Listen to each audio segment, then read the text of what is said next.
Kausapin po natin ang tagapagsalita ng Department of Social Welfare and Development, Assistant Secretary Irene Dumlao. Asik, good morning. Good morning, ma'am. Christian at Doris. Ay, magandang umaga, Doris and Christian. Magandang umaga din po sa lahat ng sumusubaybay ng inyong programa. Opo, alam ko hindi pa tayong topic natin, ma'am, pero briefly lang, sa DSWD nga pa, ma'am, kapag Oo. kayo po ay may mga distribution ng mga assistants, ino-honor din po ba yung mga digital copies ng mga ID? Yes, actually, ino-honor natin yung mga digital copies ng ating mga IDs ng ating mga vulnerable sectors. Especially nga po that we're already promoting the use of this technology. Kung tatandaan mo, Christian and Doris, diba? Yung mga minors traveling abroad permit natin, Yes. online na yan Yung digital copy na lang ang ipino-provide namin sa iyo, and then you have the option to print it para yun na ipapakita nyo doon sa immigration counter. Ganyan din doon sa ating pong person with disability ID, nung nagkaroon talaga tayo ng pilot implementation for this, makita nyo na nasa cellphone na lang po ng mga persons with disabilities yung kanila pong mga IDs. And ino-honor po iyan kasi nga we've also created that platform na kung saan na lang po yung mga establishments, yung mga ID dahil may mga QR code na nakalagay na rin po sa mga At least, dokumento na po. At least may option. Pero ASEC, kami po ay napatawag dahil po dito sa may provision nga po itong ipinasang 2026 budget kung saan, partner, bawal na ang EPAL na politiko. Napakarami niyan. Oo, doon sa mga activities ng kagawaran na sila ay nagbibigay ng financial at cash assistance. ASEC, ang tanong siguro ay paano masisiguro ng kagawaran po ng DSWD na kapag kayo po ay nag-conduct ng mga payout, ay talagang walang makakalusot dyan na presensya ni Mayor, na poster ni Ang tanong ko, Governor, talaga bang Congressman. ganun? Talaga bang nangyayari yun na pagka may payout ang DSWD, ay uma-appear si Mayor, kung sino-sino dyan na mga politiko? Na it's as if sila ang nagbibigay. Oo nga. Yeah, actually, alam niyo po, malaki talaga yung ambag din ng mga local chief executives sa isinasagawa natin ng mga iba't ibang mga activities, especially mga payout events po natin sapagkat sa kanila po tayo nakakahiram ng mga venues like mga covered court, and nakakapag-provide din po sila ng personnel to ensure na safe, secure, orderly yung pong pamamahagi natin ng tulong. But tama yung nabanggit nyo, meron na nga pong provisions sa ating General Appropriations Act na sinasabi na dapat hindi na po magtungo o magpunta o mag-appear yung pong mga political actors sa mga isinasagawa natin na distribution of aid.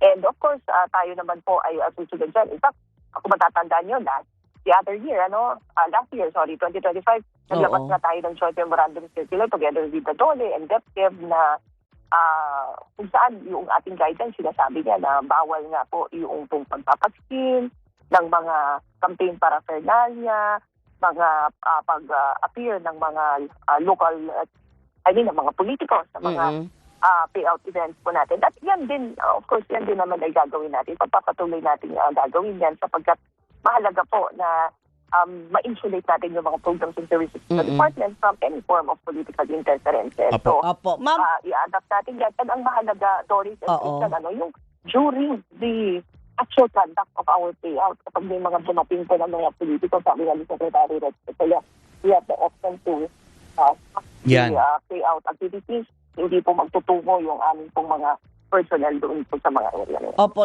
klaro ko lang, ma'am, yung ba mga payout sa ganyang mga vulnerable sector natin, pare-pareho po ba ang date o araw ng pagbibigay niyan o yung payout? At tinatanong ko lang kasi kung pare-pareho po yan, o di nga yung mga politiko, alam nila kung anong araw, di magpe-prepare din sila. Sasabayan nila. Kasi andun ang karamihan ng tao. Correct. Actually, magkakaiba yung mga petsa ng mga payout events natin. Kasi una, depende po yan doon sa availability ng cash. Pangalawa, yung din pong availability ng mga special disbursing officers at mga paymasters ng DSWD. Kasi hindi naman pwedeng simultaneous yung mga activities natin sapagkat ilan lang din naman yung mga personnel po namin at may limitation din, especially for our special disbursing officers. So, yan po ay hindi natin ginagawa on specific dates. Talagang tinitingnan din natin yung mga circumstances bago natin ma-set yung pong mga payout against that. Alright. Opo. Naka- Sorry, partner. Go, partner. Ang tanong ko na lang, parang pag sinabi ninyong bawal ang epal, paano po ninyo yun gagawin? Kunyari, andyan na yung politiko. Sorry naman. Andyan na yung politiko, nandun na sa payout area. Paano ang protocol nun? Palalayasin ba sila? O sasabihan yung mga security detail na Oo. huwag nyo nang papuntahin yan dito? Paano po mangyayari? Actually, ano yan nasa maayos na koordinasyon. Kaya nga kami ngayon, nasa management conference kami ngayon ng aming pong ahensya para mailatag din kung paano tayo makikipag-dialogo, makikipag-koordinasyon ng mas maayos sa ating pong mga partners because they remain to be our partners. But of course, may mga kinakailangan din talaga tayo na sundin o kinakailangan din na tumalima ang bawat isa po sa atin para maayos din yung isinasagawa natin na magpapahatid ng tulong. Because pare-pareho naman tayo ng interest. Lagi natin sinasabi to na pare-pareho naman kami ng interest.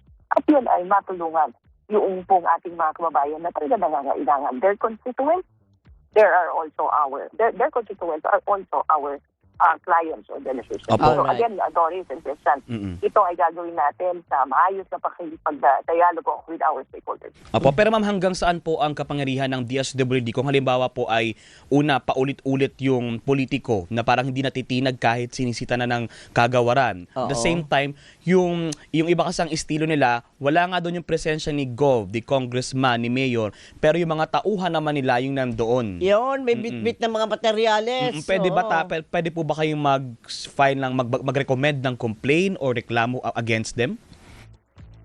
Actually, alam mo, Christian and Doris, mahalaga yung participasyon ng general public. So, ginagay din yan actually natin doon sa JMC, doon sa AKAP guidelines last year. And naglalagay tayo ng mga grievance desk. At may mga personal tayo manning those grievance desk. So, kapag may mga nakikita po yung ating mga kababayan na yung pag-epal ng mga political actors, bakit nilang i-report doon sa ating mga grievances. So gagawin din natin yan na meron talaga tayong mga dedicated personnel who will be observing and who will be addressing some complaints. So again, sabi ko nga, mahalaga yung participation ng bawat isa sa atin. So pag may nakikita po kayo na nagpapasil ng mga posters and other paraphernalia, pwede nyo pong i-report yan sa mga grievance desk ng DSWD. And of course, we will do the necessary verification. And kung kinakailangan na i-report natin sa halimbawa sa DILG. And of course, yan naman po ay gagawin natin. Nakita nyo naman po last year, nung may mga complaints na nababawasan yung kanila pong tinatanggap na ayuda ay pina-investiga natin yan. Yes. In-actionan, nag-file tayo mismo ng mga paupo lang complaints against those individuals. Apo, ma'am, ano ang mga red flag? I'm sure this year may mga nakalatag na kayong schedule ng mga payout, pero pag ang publiko po, yung mga beneficiaries dumating doon sa site, ano yung mga red flag? Ano yung mga dapat nilang tignan at mga i-report kapag nakita nila na parang hindi naman ito proyekto ni mayor o ni governor, dapat ko tong i-report. Ito ay pang DSWD.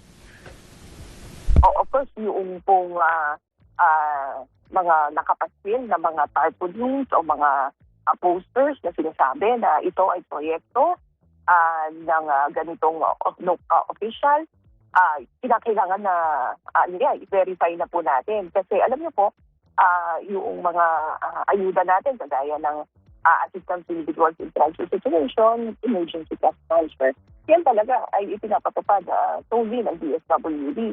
And meron pong isasagawa na assessment yung ating pong mga social workers. So bago pong makatanggap ng tulong o ng ayuda itong ating mga kababayan na in crisis, ay talaga namang pong ini-interview sila ng mga social workers. So kapag may nagsabi po na ito ay nanggaling from this individual or from this group, i-validate nito nila from the DSWD. Alright. Ito po ay polisiya ng DSWD.